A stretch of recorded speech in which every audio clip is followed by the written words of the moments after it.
My wife and I owned 34 units by the time we were 34 years old, and this gave us enough passive income to travel the world without having to work full-time jobs. But me telling you that we own 34 units doesn't really help you, right?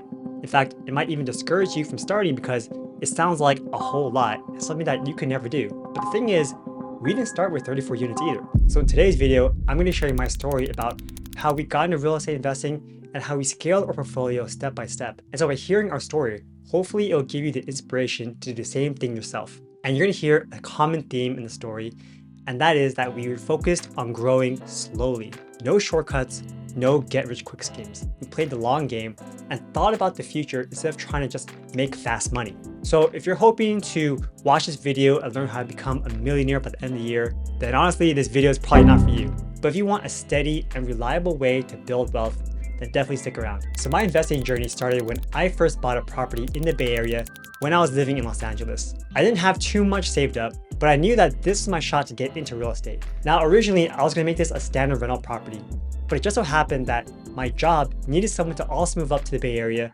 so I ended up living in that home myself. But instead of just living in the property by myself, I decided to rent out the rooms to other friends who were also moving up from Los Angeles. Now, this was the first step that really changed everything for me, because by renting out those rooms, I was able to dramatically reduce my living costs. And since I was reducing my living costs, I was able to save and invest that extra money. And it wasn't flashy, but it worked because that decision to save and reinvest would pay off big time later. Now, this strategy is called house hacking, where you buy a property and rent out the rooms of units. And by doing this, you can get lower interest rates on your mortgage because now you're getting a loan for your primary home, not just for an investment property. And here's also the cool part.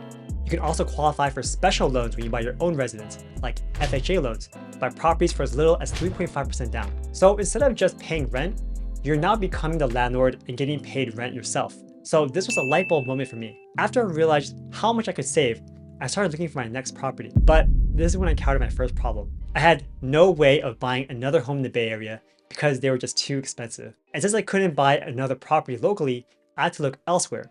So that's when I started exploring out-of-state markets. Now, after about a year of searching, I decided to focus on Jacksonville, Florida. Honestly, it wasn't even on my radar. I had never been to Florida, but after seeing it pop up on several top 10 lists, I knew that there was potential there. So for my first deal in Jacksonville, I decided to make a bold move and offer to buy the property all cash. Now, it was a risky move, but I knew that offering it all cash would help me get a better deal. Now, after a couple months of searching, we found a property that was listed for $100,000 that had actually been sitting on the MLS for several months. Now, I knew this was an opportunity to negotiate because the property was stagnant, no one was buying it, and I found out that it was a rental property. So most homeowners wouldn't buy that property either. It would only go to another investor. So I knew this was my chance to negotiate. I offered them $78,000 in cash, and I told the seller that I would cover their closing costs too. So this was a make or break moment for me.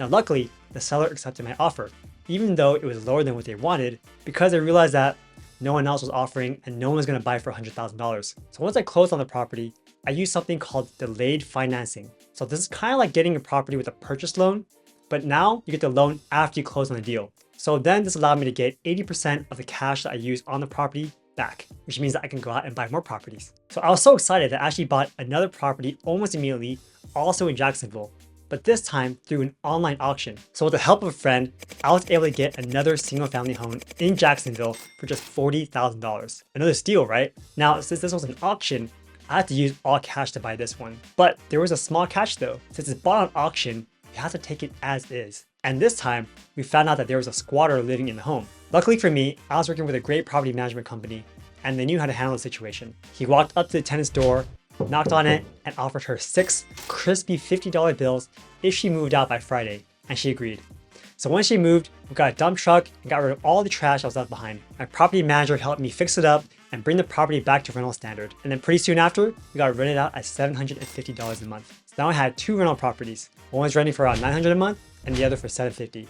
So I could feel this momentum building. And it made me even more excited to keep going. So then, after I had some more money saved up, I found a 4-plex nearby in Jacksonville as well for $250,000. So this was a pretty big deal for me because instead of just 1 or 2 tenants, I now have 4 people pay me rent from just 1 property. Each unit was 2 bedrooms, 1 bathroom, and the water lines are all separate, which means the tenants pay for their own utilities. So this saves me a lot of money on the back end, and it feels like things were starting to take off. Now, I bought this 4-plex with a conventional loan, but since this one was a multifamily property, I had to put down 25% down instead of just 20%. So now I had a portfolio of 6 units plus my own home, and I was getting a steady stream of rental income every single month. But then here's where things hit a wall. I actually ran out of cash to buy more deals.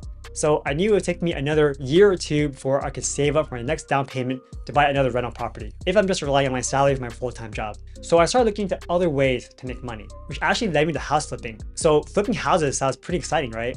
But let me tell you, flipping houses is a whole different game from buying rental properties. When you flip houses, you need to be super efficient with your time and your money. Otherwise, all of your margins will wipe out and you're gonna end up losing money. For my first deal, I got super lucky where everything worked out as planned and we sold the house for much more than we anticipated. And in fact, from that one experience, I thought I was a god of flipping houses. And I started to get a big head because I got this one deal that many other investors actually rejected. But then of course, things didn't go as planned. I started investing heavily into many flip projects at the same time. And while the real estate market was super hot when I bought the properties, the US got into a trade war with China and had a lot of tariffs and blocked a lot of foreign investment, which made it really hard to sell the homes when they were ready because all these Chinese buyers just disappeared. So unfortunately, I lost a ton of money doing this, and this experience really shook up my confidence. And then the pandemic hit, making it really tough to sell the last property I was holding on to. But funnily enough, during COVID, my rental properties began to shine. So even though I was furloughed from my job and I wasn't earning any money, the rent that I was making from my rental properties kept coming in and kept me afloat while everything else was uncertain. But it wasn't just about surviving. Something even bigger was about to happen. My wife Sharon, who I was just dating at the time, started building her real estate portfolio. So then we teamed up and things started to scale up in a whole new way. So in 2021, Sharon and I were getting really serious about our relationship and we started making plans for getting married. And actually we decided to combine our finances and start investing in real estate together. This is when we started investing in Texas and in a small town in Georgia where purchase prices were extremely low. And we were able to pick up several properties in that market and started working with a commercial lender in that area to get more loans for these properties. Then Sharon went on Facebook and started looking for deals in Texas and actually found one in a market that she was already investing in. It was a super disgusting, moldy house that had a bunch of junk inside. And we saw the numbers, and honestly, the project was so scary that we were able to buy the property at a really good price. So we decided to take on the project. And even though it was a lot of work, it felt a lot like flipping homes again, since we basically took the home down to the studs and basically started over. Except this time, instead of selling the home after renovating it, we kept it as a rental property. And actually, I made a full video about it. You can see the full video of our moldy home project right over here. And at the same time, Sharon and I decided to move to Texas since we also wanted to live somewhere else for a while. And we already own some property in that state. So we figured that it'd be cool to be able to drive and check out our properties instead of managing everything from California and having our properties in Texas. And it was a bonus that we didn't have to pay state income taxes while we lived in Texas. So when we moved to Texas, instead of renting a place, we decided to buy a new primary residence. And we found a really cute house for $270,000, which we were able to buy with just 5% down using a conventional loan. At the time, interest rates were really low at just 3%. So this is like the dream. You're getting a property for the most amount of leverage for a super low interest rate. So it really felt like a steal considering the location and condition of the property. But when we moved, instead of just selling the property that we had in the Bay Area, we came up with a new plan and we actually turned it into a mid-term Airbnb, renting out my old home for a minimum of 30 days at a time on the platform. So this gave us another stream of income without having to sell a valuable asset. If you guys are interested in how we converted our primary home into an Airbnb, then also check out this video right over here. So then came the next big opportunity, which we couldn't pass up. We were presented with a chance to buy a portfolio of 7 properties. But buying that many properties at once takes a lot of cash up front, and we didn't really want to drain our reserves. So that's when we worked with our commercial lender and we asked if they were open to doing something called cross-collateralization. So cross-collateralization may sound complicated, but here's how it works. We found one of our properties that we own free and clear and used that as a collateral for the down payment. So instead of me putting 20% down in cash for all 7 properties, I just said, hey, I own this one property free and clear, use this as a down payment instead, and now this loan is tied to 8 properties instead of just 7. So this allowed us to buy the 7 properties without putting any money down. So that's right, we bought a 7 property portfolio with $0 out of pocket, including closing costs. So again, if you want to see how we did all that, then check out this video over here. By understanding how banks think and how loans work, we were able to spread out our equity and keep growing our portfolio without draining our savings. So this was a huge game changer for us. And in 2022, we kept going. We bought another property in Waco with cash, fixed it up, kept it as a rental. In 2023, we bought another property in Dallas, also with cash to avoid these high interest rates. Now, we were able to buy these properties with cash because by this time, our cash flow was growing our checking account month after month, but we weren't really using that money. We were also buying complete fixer-uppers that no normal home buyer would be interested in. This way, we were able to buy these properties for much lower than market value. But this wasn't just about buying more. We were being smart about which properties to hold on to as well. So this is where we realized that owning many properties can also be a challenge. We have a lot of maintenance and repairs, and these things can start to add up.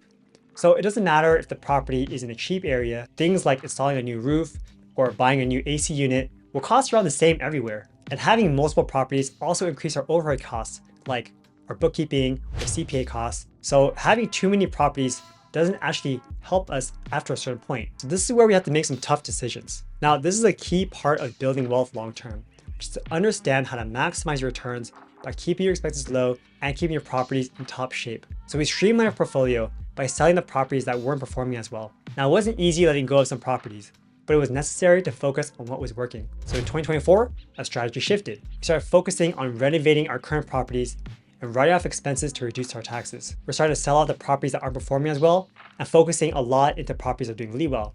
And going forward, we're going to be focusing on the quality of each home instead of just the quantity or units in a portfolio. We've got to a certain point where cash flow isn't as important to us, but the long-term appreciation is. Now, the point of this whole story is that we started small, just by buying 1 or 2 properties every year. And it wasn't really flashy or anything.